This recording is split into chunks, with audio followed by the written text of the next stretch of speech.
आज के दिन मैंने कोई नशा नहीं किया यार। आज का थॉट्स मेरी लाइफ से बड़ा आइडेंटिफिकेशन मिल रही है मेरे को आज। कि अपने सुधार के मार्ग पर मेरे को मज़े से ज़िंदगी को व्यतीत करना है यार। लेकिन मेरी ज़िंदगी का जो अपना पर्सनल एक्सपीरियंस रहा, अ, मैंने 19 साल एडिक्शन में फंसा रहा और मैंने मज़े को केवल अपने नशे के साथ जोड़ा हुआ था। और उस मज़े के कारण मेरी ज़िंदगी में एक जो ऐसा ख़तरनाक दर्द आया और उससे बाहर आने के लिए मेरे पास कोई रास्ता नहीं मिल रहा था और सब कुछ गवा चुका था मैं। क्योंकि मैं एक मिडिल क्लास फैमिली से बिलोंग करता हूँ। मैं छोटी उम्र में मेरे फादर एक्सपायर हो गए थे और मेरी घर की पूरी रिस्पॉन्सिबिलिटी मेरी मदर के ऊपर थी। घर के अंदर मैं सबसे बड़ा था और मेरा एक छोटा भाई। और समझ में नहीं आ रहा था कि घर चलेगा कैसे।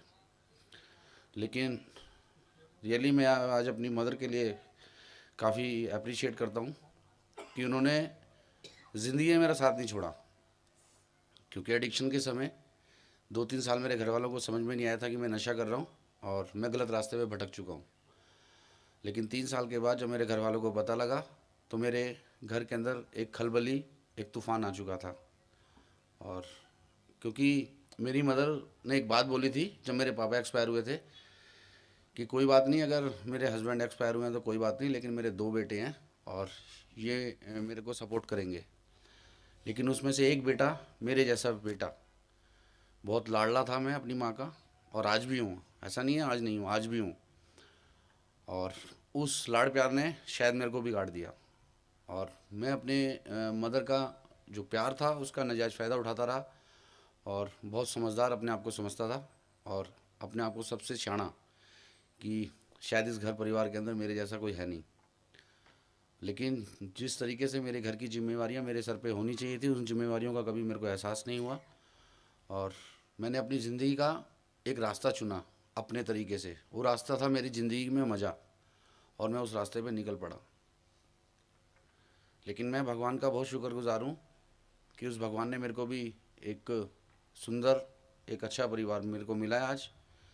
और शायद मैं जीने के भी काबिल नहीं था। अगर मैं अपनी लाइफ स्टोरी को शेयर करूँगा तो काफ़ी लंबा समय लग जाएगा। क्योंकि मेरे कर्म इस तरीके से हो चुके थे कि मेरी जो ज़िंदगी थी उसमें एक ही सिद्धांत था मेरी लाइफ के अंदर, केवल मैं अपने लिए जीता था। केवल जियो और जीने दो का सिद्धांत मेरी ज़िंदगी में कोसों दूर तक नहीं था यार। मैं केवल जीता था अपनी ज़िंदगी को जीने के लिए, अपनी इच्छाओं को जीने पूरा करने के लिए। और मेरी जो इच्छा पूरी कर दे, चाहे वो मेरी माँ हो, चाहे वो समाज के लोग हो, चाहे वो मेरा भाई हो, चाहे वो मेरे रिश्तेदार हो, वो मेरे लिए भगवान है। अदरवाइज़ वो मेरे सबसे बड़े दुश्मन है। क्योंकि मेरी पर्सनैलिटी बचपन से ऐसी रही है कि मेरे को सुनो, मैं किसी को ना सुनूं, मेरे को दो, मैं किसी को ना दूं, मैं वैसा हूँ। और मेरे को 3 प्रकार की यार मेरे को दोस्तों फेलोशिपिंग मिली। और पहली फेलोशिपिंग मेरे को मिली मेरा घर और एक मेरा परिवार, जहाँ मेरे को एक बड़े अच्छे संस्कार मिले थे। मेरे माता पिता बड़े आध्यात्मिक हैं। और मेरे को याद है यार, जब मेरे घर वाले मेरे को पूजा में बैठाते थे ना तो मेरे को बड़ा गुस्सा आता था और वो ज़बरदस्ती मेरे को पकड़ के बैठाते थे। मैं बैठना नहीं चाहता था, लेकिन छोटा होता था, बस चलता नहीं था और मैं बैठता था। वो बेचारे पूजा कर रहे होते थे, मैं उनको बीच बीच में डिस्टर्ब करता था, उठ उठ के भागता था। मेरी मदर बैठाती थी मेरे को याद है आज भी अपना बचपना, वो लड़कपन, वो सारी चीज़ें याद है। लेकिन इस एडिक्शन के दौरान वो लड़कपन और जो इन्जॉय करना था वो ख़त्म हो चुका था यार। और जब मैंने नशा करना शुरू किया था तो मेरे को मालूम भी नहीं था कि शायद मेरी ज़िंदगी में इतनी अनमैनेजेबिलिटीज़ आ जाएंगी कि मैं पूरी तरीके से अपने आप को बर्बाद कर दूंगा। और वो मैंने किया यार। क्योंकि शायद मेरे को पास कोई रास्ता नहीं था, शायद मेरे कर्मों ने मेरे को एक गलत रास्ते पे डाल दिया और जिसके कारण से मैं उस रास्ते पे चल पड़ा यार। मेरे को याद है मैंने एडिक्शन के अंदर वो सारे काम किए। झूठ मैंने बोला, चोरी मैंने की। और मेरे दिमाग में बड़ा ज़बरदस्त फितूर चलता था कि अभी मैं सड़कों पे नहीं आया हूँ और अभी मैंने बाहर किसी की चोरी नहीं की है। ये बहुत सॉलिड कॉन्फिडेंट था मेरे दिमाग में कि मेरे साथ अभी मेरे घर वाले मुझे एक्सेप्ट करते हैं और जो नशा करने वाला है वो तो सड़क पे रहता है और कईयों को तो घर वालों ने भी निकाल दिया, लेकिन मेरे को ऐसा कुछ नहीं हुआ है मेरे साथ। और मेरे को जवाब मिलने शुरू हो गए थे कि बेटा, जब तूने नशा करना शुरू किया था तब तेरी परिस्थितियाँ क्या थी और आज तेरी परिस्थितियाँ क्या हैं। और मेरे को जवाब मिला। और मैं जिस रिहैब सेंटर में मैं गया 96 के अंदर, रियली आई एम ग्रेटफुल वहाँ पे मेरे को जो फेलोशिपिंग मिली उसके अंदर बड़ा एक पॉजिटिव इन्वॉल्वमेंट थी यार। मैं नया नया था, और वहाँ पे एक चीज़ बहुत ज़बरदस्त थी कि घर जाने का नाम अगर कोई लेता था ना, तो उसको बोलते थे भैया एक साइड में बैठ जा, और यहाँ घर जाने का नाम मत ले, अपना दिमाग तो ख़राब कर रहा है और साथ में हमारा दिमाग मत ख़राब कर। लेकिन उस टाइम वो बातें समझ में नहीं आती थी मेरे को। वो मेंबर यहाँ बैठा है, प्रोग्राम की बातें करता था, मेरे को समझाता था, और मैं उसको गालियाँ बकता था इस प्रोग्राम के प्रति, कि क्या साला ईमानदारी है, क्या पेशेंस, टॉलरेंस, समझ में नहीं आती थी ये सब चीज़ें ना।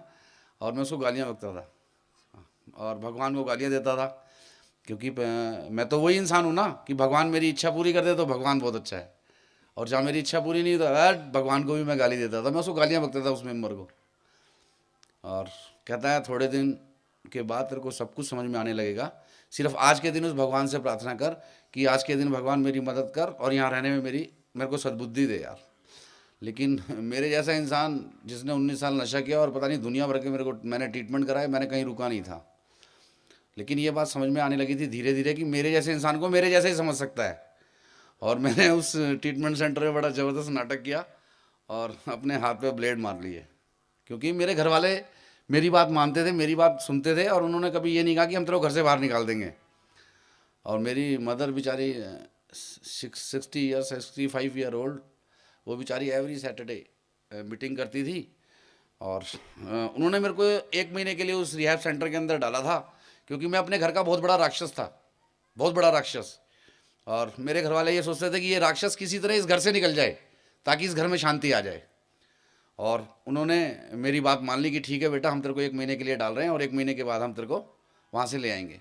और 1 महीना मेरे वो दिमाग में रिजर्वेशन थी, और वो रिजर्वेशन लेके मैं उस रिहैब सेंटर में पहुँचा था। और जब मैं 1 महीना हुआ, मैं बड़ी बेताबी बेसब्री से इंतज़ार कर रहा था, मेरे घर वाले आ जाने वाले और मेरे को ले जाने वाले हैं। वो एक रिजर्वेशन दिमाग में थी, क्योंकि मेरे को पता था मेरे घर वाले मेरी बात मानते हैं, मेरी बात सुनते हैं। वो मेरी बात क्यों नहीं मानेंगे, क्योंकि बहुत सारे एक्सपीरियंस थे मेरे घर वालों के, और मेरे एक्सपीरियंस मेरे साथ थे। और उनको पता था अगर हम इसकी बात नहीं मानेंगे तो घर में आके तांडव मचा देगा।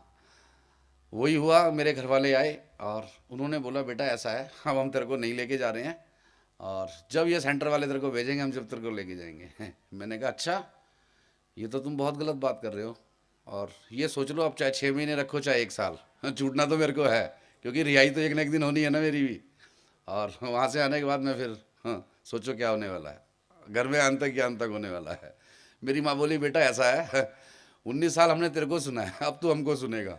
मैंने कहा ये साला एकदम चेंज कहाँ से आ गया इनके अंदर, और मेरे को झटका लगा था बड़ा सॉलिड।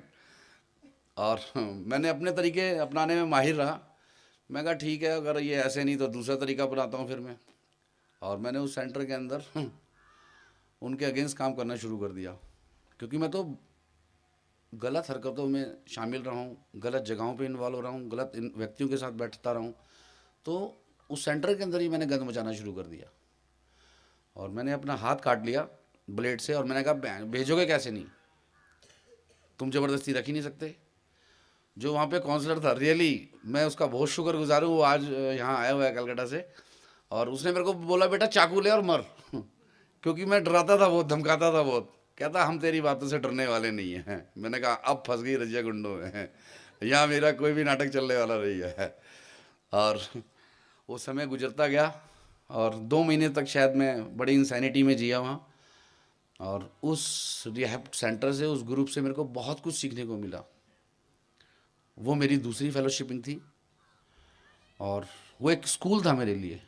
जब 9 महीने के बाद मेरे को बाहर भेजा गया, तो शायद 100% होनेस्टी नहीं थी मेरे अंदर, लेकिन कहीं ना कहीं 20-30% मैं ईमानदारी लेके निकला था। क्योंकि मैं जिस सेंटर में जाता था नशा छोड़ने नहीं जाता था, मैं केवल डेंटिंग पेंटिंग के मकसद से जाता था। क्योंकि एक दिमाग में धारणा बन चुकी थी कि नशा मेरी ज़िंदगी को चला रहा है, और अब मैं नशे के बिना चल नहीं सकता हूँ। लेकिन ये मेरी ज़िंदगी का एक सबसे बड़ा अननोन फेयर था कि मैं नशे से दूर एक अच्छी ज़िंदगी नहीं जी सकता हूँ यार। और जब मैं उस सेंटर से बाहर आया, तो उस सेंटर से मेरे को मैसेज मिला नारकोटिक्स अनोनिमस का। और जब नारकोटिक्स अनोनिमस में मैं पहुंचा, अगर मैं आज दिल्ली एरिया की फेलोशिप देखता हूं तो मेरे को बड़ी खुशी होती है यार। क्योंकि जब मैं फेलोशिप में पहुंचा था तो 13 या 14 मेंबर होते थे, और बड़ा डरा हुआ था, बड़ा सहमा हुआ सा मैं फेलोशिप में पहुंचा था। और मैं जब उस सर्कल के अंदर बैठता था तो मेरी नज़र मेंबरों के ऊपर पड़ती थी और विश्वास नहीं होता था कि शायद मेरी ज़िंदगी में ये दिन आ सकता है, जो मैंने खोया है वो मुझे मिल सकता है। क्योंकि मेरी ज़िंदगी में एक सबसे बड़ा मकसद है, पीछे देखना नहीं है, मुझे आगे जाना है, रिकवर करना है अपने आप को, फिजिकली, मेंटली, फाइनेंशियली, इमोशनली, जो मैंने लोगों को दुख दिए, अपने आप से मैंने नुकसान किए हैं, हर एरिया में मेरे को आगे निकलना है। मेरे लिए रिकवरी का आज भी वही मकसद है यार। लेकिन मैं बड़ा इम्पेशंस, बेसब्रा व्यक्ति हूँ। मैं जो करता हूँ ना उसका फल तुरंत चाहता हूँ, और वो मुझे कभी मिला नहीं और मैं नशा कर लेता था और मेरी समस्या का समाधान कभी हुआ नहीं और मेरी गाड़ी वहीं पे आके अटक जाती थी। मैं मेंबरों की शेयरिंग को सुनता था, उनके चेहरों को देखता था, तो कुछ एक नया बदलाव सा मुझे नज़र आता था। अच्छे कपड़े पहने हुए, अच्छी बात करते हुए, और मेरे अंदर इतनी हिम्मत नहीं होती थी कि मैं उनके पास जाऊं और उनसे बातचीत करूं और उन्हें अपना दुख बताऊं। क्योंकि मेरे अंदर सबसे बड़ा, क्योंकि मेरी ज़िंदगी में बहुत सारे अननोन फेयर रहे हैं। मैं ये सोचता था अगर मैं अपनी ज़िंदगी की कहानी इनको बताऊंगा, ये मेरे को एक्सेप्ट भी करेंगे या नहीं, मुझे कहीं ठुकरा तो नहीं देंगे। क्योंकि मैं तो सब कुछ लुटा पिटा के आया हूँ अपने क्लासरूम में। क्योंकि हर इंसान ने मेरे को ठुकरा दिया था, सिर्फ मेरी माँ ने मेरे को गले लगाया था। और जो एक सबसे बड़ा अनमोल खजाना मेरी ज़िंदगी का, वही फेलोशिपिंग मेरे को मिली यार। मैं बड़ा घमंडी किस्म का इंसान था, मैं किसी के पास आगे बढ़ना नहीं चाहता था। मैं सोचता था कि मैंने नशा छोड़ दिया है, बहुत बड़ा तीर मार दिया है, ये लोग मेरे पास आएँ, मेरे से बात करें, मैं किसी के पास ना जाऊं। क्योंकि वो बचपन का जो लाइफस्टाइल था ना मेरा, वो वहाँ पे भी था। लेकिन दोस्तों ये सच्चाई है, जब मैंने वो एक कदम आगे बढ़ाना शुरू किया तो ऑटोमेटिक मेरी ज़िंदगी में बदलाव आना शुरू हो गया और मैंने अपनी मन की बातों को बताना शुरू किया। बड़ा डरा हुआ सा, बड़ा सहमा हुआ बैठा रहता था। और जिस मेंबर ने मेरे को हेल्प की, उसने एक फ़ीडबैक मेरे घर वालों को दी कि इसको 20 रुपये रोज़ देने, उससे ज़्यादा देने नहीं है। उस समय उस मेंबर में बड़ा गुस्सा आता था। 20 रुपये मैं डेली घर से लेके चलता था और बस में मैं सफ़र करता था। आज मेरे को बड़ा अतीत मेरे को बहुत याद है, बहुत। क्योंकि मेरे एक स्लोगन है ना, जो एक प्रोग्राम ने दिया, दिस टू शैल पास, ये समय गुजरिया बॉस, ये भी गुजरेगा। तो उस स्लोगन ने मेरी ज़िंदगी में बहुत मेरा को सपोर्ट किया यार। लेकिन उस स्लोगन के अंदर जो सबसे ज़्यादा सपोर्ट किया है मैंने अपने आप को, अपनी फीलिंग के साथ, मैंने उस फीलिंग को ओपन आउट किया यार। अभी जैसे मिक्की शेयर कर रहा था ना कि मुंह बंद कर दे, तो मैं तो मुंह बंद करना ही नहीं जानता था। मैं तो बक बक बक बक बक बकता रहता था, कानों में कुछ सुनाई नहीं देता था, अच्छी बात समझ में नहीं आती थी। अच्छी बात बताने वाला, अच्छा रास्ता देने वाला मेरा बहुत बड़ा दुश्मन होता था। और मुझे ये चीज़ रिहैब में समझा दी गई थी कि बेटा, अगर रिकवरी में रहना है और नशे से दूर अच्छी ज़िंदगी जीना है तो इस जवान को ज़रा ताला लगा ले और जो कान के जो रुई हैं वो बाहर निकाल ले। और मैंने किया था ये काम, लेकिन सब कुछ एकदम समझ में नहीं आया, सब कुछ एकदम नहीं मिला। मैं उन मेंबरों के चेहरों को देखता था, अच्छे कपड़े पहने हुए होते थे, मोबाइल हाथ में, अंगूठियां गले में, चेन, और मैं उन सब चीज़ों की तरफ उत्साहित होना शुरू हुआ और उत्तेजना जागी मेरे अंदर कि मेरे पास भी ये सब चीज़ें होनी चाहिए। लेकिन उन सब चीज़ों को पाने के लिए जो मेरे को करना चाहिए था, वो मैं करने के लिए तैयार नहीं था। क्योंकि उन सब कामों को करने के लिए मेरी ज़िंदगी में एक बहुत बड़ी चीज़ जो बचपन से आज तक मेरे साथ चली आ रही है, दर्द। और मैंने एडिक्शन के समय दर्द लिया, अपने बचपने में मैं दर्द लिया। लेकिन इन सब चीज़ों को पाने के लिए मैं दर्द लेने के तैयार नहीं था। क्योंकि उसका एक सबसे बड़ा कारण था कि जो भी मेरी डिमांड थी या जो भी मेरी रिक्वायरमेंट थी वो मेरी फैमिली फुलफ़िल करती थी। उन सब चीज़ों को पाने के लिए मैं तैयार नहीं था कि मेरे घर वाले, मैंने नशा छोड़ा है, वो मेरे को दिलाएंगे। और मेरे अंदर एक चाहत थी, लगन थी, ईमानदारी थी, और मैं उन सब चीज़ों को पाना चाहता था। क्योंकि मैं लालची हूँ, मैं लालची हूँ। क्योंकि जब से मैं इस फेलोशिपिंग में आ रहा हूँ, शायद मेरी ज़िंदगी में मेरे से कुछ खोया नहीं है, मैंने पाया ही पाया है। लेकिन उन सब चीज़ों को पाने के लिए मैंने मेहनत की है। और जो चीज़ें मेरे को बताई गई या जो रास्ता मेरे को बताया गया उस रास्ते में मैंने चलना शुरू किया था। मेरी बात अधूरी रह गई थी, वो 20 रुपये वाली बात। और घर वाले 20 रुपये का ना, जब मैं मीटिंग करके घर जाता था हिसाब मांगते थे और बड़ी प्रॉब्लम होती थी, बड़ा गुस्सा आता था। और कभी कभी मैं रिएक्ट भी कर देता था कि एक टाइम वो था कि 300 रुपये रोज़ देते थे और आज 20 रुपये का हिसाब मांग रहे हो, कभी 300 रुपये का हिसाब नहीं मांगा। और मैंने अपने स्पॉन्सर को ये बात शेयर की, क्योंकि इस फेलोशिपिंग में मेरे को बहुत सारी चीज़ें मिली। और उसने मेरे को एक रास्ता दिया था कि बेटा तू घमंडी इंसान है ना, तो तड़ी से जा और उनके मांगने से पहले अपनी जेब से पैसे निकाल। ये लो 2 रुपये बचे हैं, ये लो 3 रुपये बचे हैं। और मैंने वो करना शुरू किया। हाँ, और उनके बोलने से पहले मैंने वो काम करना शुरू कर दिया और वो दिखावा मेरी ज़िंदगी में बदल गया यार। मेरे को याद है वो पहला दिन मैं फेलोशिप में पहुंचा, मेरे को हक किया गया और उठा लिया था मेरे को। शायद मेरा दिमाग कहता है कि 13-14 मेंबर थे शायद इसलिए, लेकिन नहीं, ये चीज़ नहीं थी यार। वो एक प्यार था, अनकंडीशनल लव। और मुझे बोला गया कि आप वापस आते रहो, हमें आपकी ज़रूरत है। मैं कहता था साला मेरे जैसे नशेबाज की मेरे घर वालों को ज़रूरत नहीं है और ये कह रहे हैं कि हमें तुम्हारी ज़रूरत है। और वहाँ चाय वगैरह पी और उसके बाद जब मीटिंग ख़त्म हुई तो मेरे को लगा था यार कि मेरी ज़िंदगी में मेरे को एक रास्ता भगवान ने दे दिया है और शायद मेरी ज़िंदगी में कुछ हो सकता है। सब कुछ नहीं था उस समय दिमाग में, लेकिन ये था कि कुछ हो सकता है। ये तो आज समझ में आता है कि सब कुछ हो सकता है। अगर मैं इस फेलोशिपिंग से जुड़ा हुआ हूँ तो सब कुछ हो सकता है मेरी ज़िंदगी में यार। Everything is possible. कोई भी काम ऐसा नहीं है जो मैं नहीं कर सकता हूँ।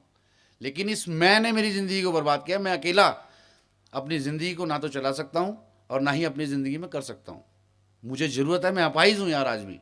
मुझे ज़रूरत है फेलोशिपिंग की, आप सब भाइयों की, ये 12 कदम, ये प्रार्थना, ये ट्रेडिशंस, इन सब की मेरे को ज़रूरत है यार। और मेरे को एक जो रिकवरी का प्रोसेस बताया गया, 90 दिन 90 मीटिंग आपको करनी है यार। मैं ये सोचता था यार, मैंने तो मैं जो 18 साल में इतनी सारी मेहनतें की है, इतनी बार नशा छोड़ा, ये 90 दिन और 90 मीटिंग का क्या फंड है, इसमें कौन सा चमत्कार होने वाला है। क्योंकि एक चीज़ और भी मेरे को बताई गई कि यहाँ वापस आते रहोगे तो आपकी ज़िंदगी में चमत्कार होगा या चमत्कार होते हैं।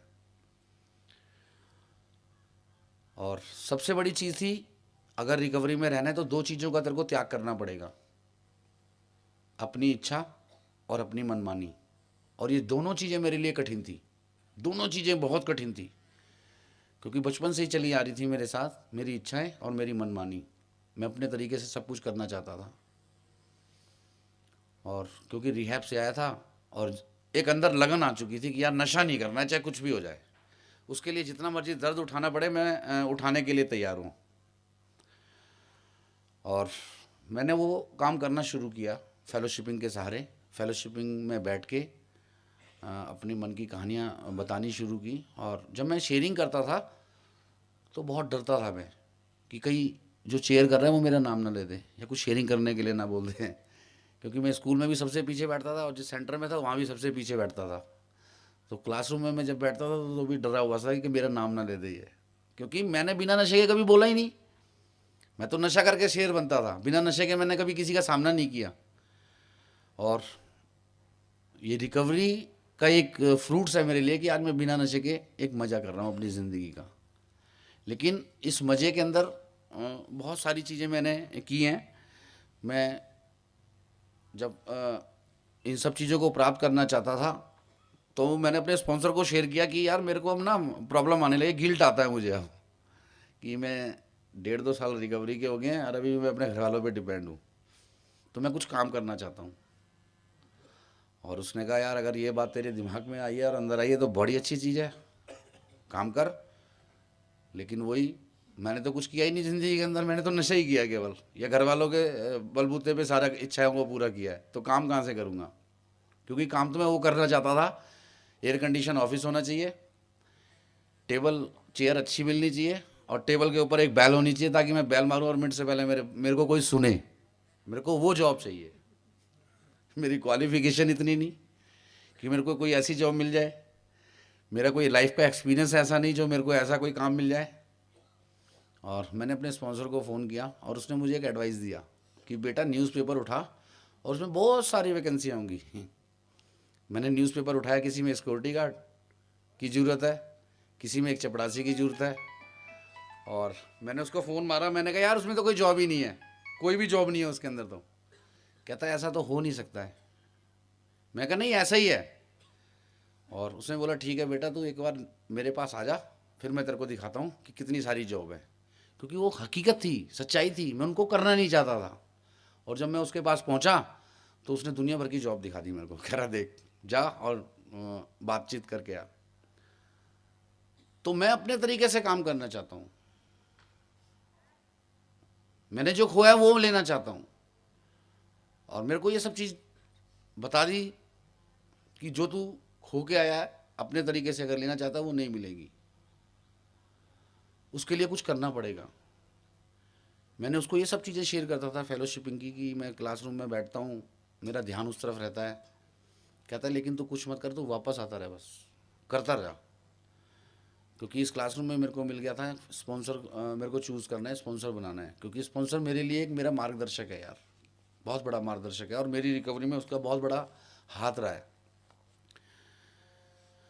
वो एक दिन मुझे एक ऐसी सोसाइटी में लेके गया जहाँ मैंने सपने में भी नहीं सोचा था कि मेरे जैसे नशेबाज को वहाँ पे ऐसी सोसाइटी मिलेगी यार बैठने के लिए। और मैं वहाँ गया उसके साथ, लेकिन वहाँ पे जो बातें हो रही थी ना वो मेरे मुताबिक नहीं थी। और 5 मिनट के अंदर मैं अनकंफर्टेबल हो गया और मैं वहाँ से उठ के बाहर आ गया यार।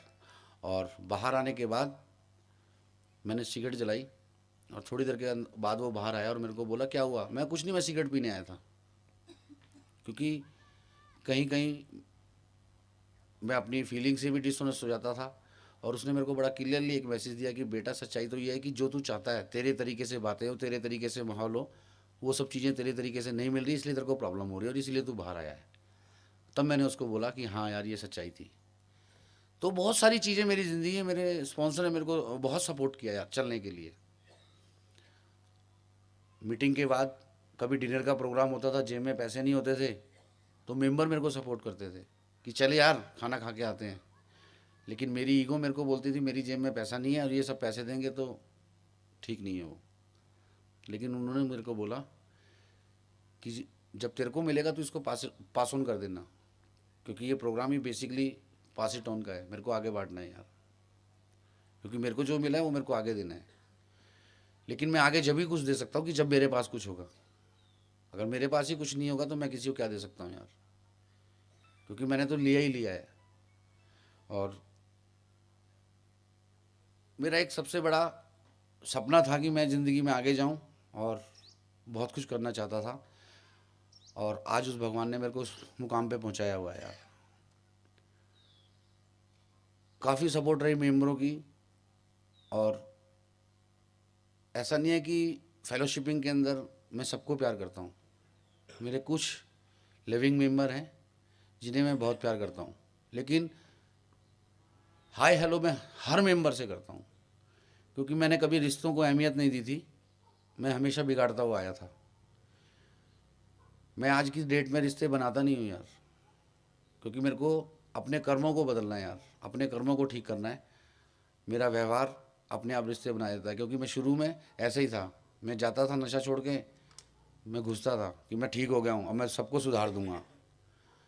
जब मैं सेंटर से बाहर गया था तो मैं अपनी मदर को बोल रहा था, प्रोग्राम की बातें सिखा रहा था उनको कि आज नशा नहीं करूँगा। मेरी माँ कह रही क्या कल नशा करेगा। तो मैं ऐसा था यार, तो मैं दूसरों को प्रोग्राम समझाता था, लेकिन ये प्रोग्राम तो मेरे लिए यार, खुद के लिए। और मैं जब वो प्रोसेस में घुसा 90 दिन 90 मीटिंग वाली में, मैंने एक मीटिंग मिस नहीं की, एक दिन की मीटिंग, और मैं रेगुलर हो गया उसके अंदर। और जैसे जैसे मेरे को कीड़ा पड़ा था एडिक्शन का, वो धीरे धीरे मेरे को एक डिपेंडेंसी हो गई मीटिंग की, और बड़ी पॉजिटिवली रही, वो आज भी है। क्योंकि इस मीटिंग के सहारे, मेंबरों के सहारे मेरी ज़िंदगी चल रही है। और मैंने हाथ खड़े कर दिए थे कि अब मैं अपनी ज़िंदगी को अपने तरीके से नहीं जीऊँगा। और सबसे ज़्यादा आभारी हूँ मैं इस बात का कि अर्ली रिकवरी में जो चीज़ें मेरे को बताई गई कि मेरे को किस तरीके से चलना है और किस तरीके से जीना है, वो मैंने की यार।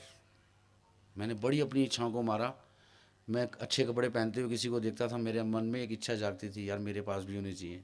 मेंबरों के साथ अगर मैं मार्केट में जाता था, वो कुछ खरीद रहे होते थे, मेरी फीलिंग बड़ी लो हो जाती थी कि यार ये खरीद रहे हैं और मैं कुछ नहीं खरीद रहा हूँ, मैं बेचारा। हाँ, लेकिन ये विश्वास आ चुका था कि अगर मैं बताए हुए रास्ते पे चलूँगा ये सब चीज़ें मेरे पास होंगी, ज़रूर होंगी। और मैंने उस रास्ते पे चलना शुरू कर दिया था। और हकीकत में मैंने जब जॉब किया अर्ली रिकवरी के अंदर 750 रुपये महीना, और उस 750 रुपये महीने के अंदर मेरे को बड़ा झटका लगता था। और उस 750 रुपये महीने को अपने आप को मैनेज करना मेरे लिए बड़ा ही मुश्किल काम था, बहुत ही मुश्किल। लेकिन मैं बातचीत करता रहता था, शेयरिंग करता रहता था।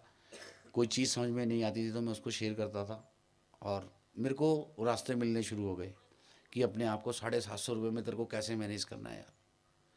100-150 रुपये का ब्रेकफास्ट, कॉस्मेटिक्स का मैं परफ्यूम्स वगैरह का बड़ा शौकीन रहा हूँ शुरू से। तो मैं हर महीने 200-250 रुपये का कॉस्मेटिक ख़रीदता था, 100 रुपये पे कर देता था, बाकी अगले महीने देता था। और जब 750 रुपये की मेरी जो जॉब थी, जो मेरे को मंथली सैलरी मिलती थी, उसमें मैंने अपने आप से एक कमिटमेंट की थी और मैं उस पर खरा उतरा था। मेरे को बड़ी खुशी हुई थी। मैंने हर महीने 100 रुपये बचाने होते थे, हर महीने 100 रुपये। और वो 100 रुपये बचा रहा था मैं अपनी मदर के लिए, क्योंकि मेरी मदर ने बहुत दुख देखे, बहुत दुख। क्योंकि बचपन से बिगड़ा हुआ था, नशा आने के बाद तो और बिगड़ गया था। और वो इच्छा जागरूक हुई थी कि नहीं यार, मैंने अपनी माँ को दुख नहीं देना है, अब चाहे कुछ भी हो जाए। और वो 100 रुपये में बचाता गया, बचाता गया। जब 3,000 रुपये मैंने जोड़े तो मैंने अपनी मदर की एक रिंग बना के दी थी गोल्ड की। और मैंने जब अपनी मदर को वो रिंग पहनाई, मैं दोस्तों हकीकत में नहीं बता सकता कि मेरी मदर जो थी बहुत खुश हो रही थी। और वो बता रही थी आस पड़ोस में ना कि मेरा जो बेटा है आज वो इस काबिल हो गया यार। लेकिन उस काबिलियत के पीछे सारा सहयोग आप सब भाइयों का है यार, इस प्रोग्राम का है। और उस दिन मेरी मदर बड़ी खुश हुई और उसने भगवान को बोला कि भगवान, मैं तेरा बहुत शुक्रगुजार हूँ कि जो मेरा बेटा एक गलत रास्ते पे चला गया था वो तूने वापस कर दिया है।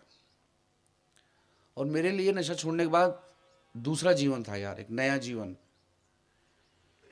और मेरे घर के अंदर आज मेरे बायोलॉजिकल बर्थडे की कोई भी खुशी नहीं होती है यार। मेरा बर्थडे 1 मार्च को आ रहा है और मेरे घर वाले फरवरी के अंदर शुरुआत कर देते हैं। भाई कुछ बोलता है, सिस्टर कुछ बोलती है, सब कुछ देने के लिए तैयार रहते हैं। और बड़ी खुशी होती है वो दिन, और मैं उस दिन को भूलता भी नहीं हूँ। शायद आज 10 तारीख है और मैं दिन गिन रहा हूँ कि 1 तारीख कब आएगी। क्योंकि इस प्रोग्राम में आने के बाद सबसे बड़ी सौगात मेरे लिए ये है कि मैं एक बार भी रिलैप्स नहीं हुआ हूँ। सबसे बड़ी सौगात मेरे लिए ये है। और इस रिलैप्स ना होने के कारण सबसे बड़ा जो हाथ है, जैसा आपने रास्ता मेरे को दिया उस रास्ते पे चल रहा हूँ। सबसे बड़ा हाथ इस चीज़ का है, अपनी मनमानी नहीं करता हूँ। धीरे धीरे रिकवरी का टाइम बढ़ता गया और दूसरे लोगों की तरफ मेरा अट्रैक्शन शुरू हुआ। और जैसे कि प्रोग्राम में एक चीज़, एक सेकेंडरी एडिक्शन। और लेकिन मैंने सेकेंडरी एडिक्शन में फंसने के बाद जो भी काम किया, कंधा अपना इस्तेमाल किया। कहीं मैं अर्ली रिकवरी में इन सारे चीज़ों में फंस जाता तो शायद मेरी ज़िंदगी में नशा आ जाता। क्योंकि आज के दिन मैं कई भाइयों की मुंह से ये सुनता हूँ, नशा नहीं करना है, बाकी सब कुछ करना है यार। तो मेरे को ना बड़ा वो झटका लगता है, एक झटका। क्योंकि मैं जिस रिहैब से आया था और आप सब भाइयों के बीच में आया, तो उस समय की जो मेरे को शेयरिंग सुनने को मिलती थी उसमें बहुत कुछ मेरे को मिलता था यार। कि मेरी प्रॉब्लम मेरा नशा नहीं है, मेरा खुद की समस्या मेरा व्यवहार है। क्योंकि मैं वही अजय हूँ यार, आज से 10 साल पहले वाला अनएक्सेप्टेड पर्सन। ना समाज एक्सेप्ट करता था, ना परिवार के लोग एक्सेप्ट करते थे, और रिश्तेदार तो बुलाते ही नहीं थे। वो कहते थे अगर ये इसको बुलाया, इसके घर वालों को बुलाया तो कुछ ना कुछ इन्होंने मांग लेना है और हमारे घर का जो फंक्शन है वो भी ख़राब कर देना है। तो इस चीज़ से मेरे को आइडेंटिफिकेशन नहीं मिलती थी यार, बिल्कुल भी। क्योंकि नशा तो मैंने बहुत बार छोड़ के आ चुका था रिहैब सेंटर से, कई बार।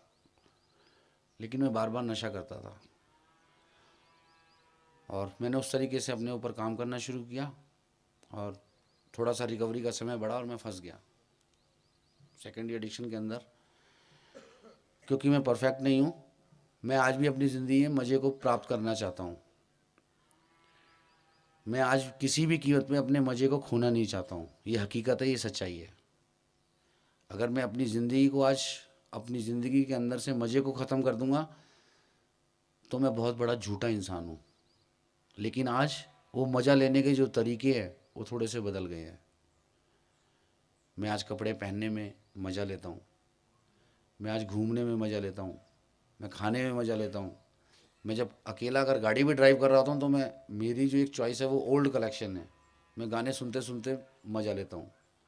आज नशे में मज़ा नहीं लेता हूँ यार, क्योंकि ये मेरे को बड़ा ब्रीफली मालूम हो चुका था कि अगर मैं नशा करूँगा तो किसी भी समस्या का समाधान नशा नहीं है यार मेरी ज़िंदगी में। तो मेरा अपनी लाइफ का यही अनुभव है कि यार मेरी ज़िंदगी में ये फेलोशिपिंग है, आप सब भाई हो तो मैं सिक्योर हूँ, सिक्योर। क्योंकि ये जो गोलदार है ना, इसमें मैं अनसिक्योर नहीं हूँ। अगर आज मैं किसी भी स्टेट में जाता हूँ तो मेरे को सिर्फ एक काम करने की ज़रूरत होती है, कॉल, और मेरे को 10 भाई वहाँ पे घेर लेते हैं यार। कितना अनकंडीशनल लव है यार। अगर मैं घर वालों को भी फ़ोन करता हूँ, कोई क्या कहता है यार मैं किसी काम से जा रहा हूँ, मुझे कोई घर में काम है, लेकिन मैं किसी मेंबर को अगर फ़ोन मारता हूँ वो फट आते हैं। ये लव है यार, एक अनकंडीशनल प्यार जो मेरे को मिला है यार। इसकी कोई कीमत नहीं है यार। इसका सबसे बड़ी कीमत है कि मैं इस क्लासरूम से जुड़ा हूँ, आप सब भाइयों के इस बीच में हूँ यार। मेरे को याद है यार, जब से मैं रिकवरी में हूँ, मैंने शायद मेरी ये दूसरी कन्वेंशन है क्लीन, गैमलिंग से क्लीन। और जब मैं दिल्ली से चला था तो मैंने अपने आप से कमिटमेंट ली थी, और मैं देख रहा हूँ कि उसके अंदर सबसे बड़ा हाथ मेंबर, सर्विस, इन दोनों का बहुत बड़ा हाथ है यार। क्योंकि आज चॉइस है मेरे पास। ऐसा नहीं है कि कुछ मेंबर ऐसे नहीं है मेरे कान में आके नहीं बोलते चलना भाई कोने में, ऐसा नहीं है, वो भी हैं। लेकिन आज चॉइस है मेरे पास, क्योंकि मैं अपने वादों पे कभी खरा नहीं उतरा। मैं हमेशा कहता रहता कल नशा कल से छोड़ दूंगा, लेकिन कल नहीं आई यार ज़िंदगी में। क्योंकि जो सबसे बड़ी चीज़ इस प्रोग्राम ने मेरे को दी है, one day at A time, आज का दिन। और मैं जब सवेरे उठा तब भी मैंने भगवान से आज यही प्रार्थना की थी कि भगवान आज का दिन मेरे को गैमलिंग से दूर रख लेना बस। और मेरे को रास्ते मिले हुए हैं, सर्विस, सबसे बड़ी चीज़ सर्विस। और मैं गया और मैंने एक कमिटमेंट और करके आया। मैं कहा फूड चेयर को मैंने बोला कि आज मैं वॉलंटरी करना चाहता हूँ शाम को। मेरे पास रास्ते हैं आज, मेरे पास चॉइस है आज। मैं किसी को ब्लेम नहीं करूँगा कि किसी ने मेरे को फंसाया, नहीं, मैं फंसना चाहता हूँ, ये सच्चाई है। आज मैं फंसना नहीं चाहता हूँ किसी भी कीमत पे, तो नहीं फंसूंगा यार। तो इस फेलोशिपिंग ने तो मेरे को वो दिया यार जो किसी ने नहीं दिया। लेकिन ज़रूरत है मेरे को लेने की। मैं किस तरीके से उसको ले रहा हूँ यार, अपनी ज़िंदगी को किस तरीके से मज़े में गुजार रहा हूँ यार। तो आज मेरी ज़िंदगी में बहुत मज़े हैं, ऐसा नहीं है कि मज़ा नहीं है, समस्याएं भी हैं। लेकिन समस्याओं का समाधान आप सब भाइयों से मैं ले लेता हूँ यार।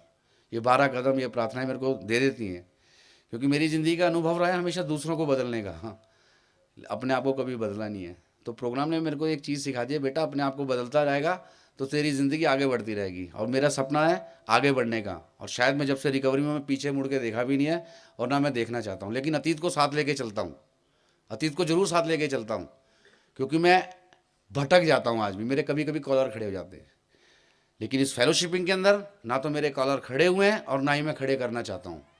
क्योंकि मेरे को ज़िंदगी मिली है इस फेलोशिप से, आप सब भाइयों से, आप सब भाइयों की शेयरिंग से। अगर कॉलर ही खड़े करने हैं तो मेरे लिए बाहर की दुनिया बहुत है यार, वहाँ मैं अपने कॉलर खड़े कर सकता हूँ, लेकिन इस क्लासरूम में नहीं। तो दोस्तों समय हो रहा है और मैं बहुत ही आभारी हूँ कि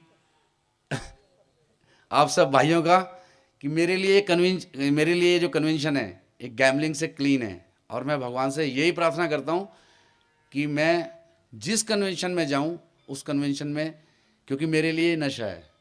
अभी दिवाली से पहले मैं फंस चुका था और उसमें मैंने 2-3 चीज़ गंवा दी अपनी, और गंवाने के बाद मैं होश में आता हूँ। एक गाना है, गंवाने के बाद होश में आए तो क्या हुआ। तो भैया मेरे को रास्ता मिला हुआ, मैं बचना चाहता हूँ।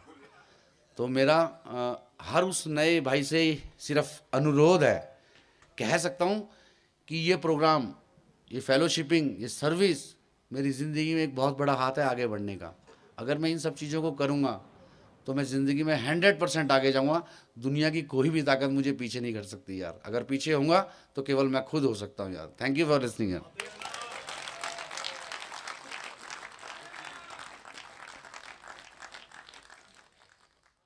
आज के दिन मैंने कोई नशा नहीं किया यार। आज का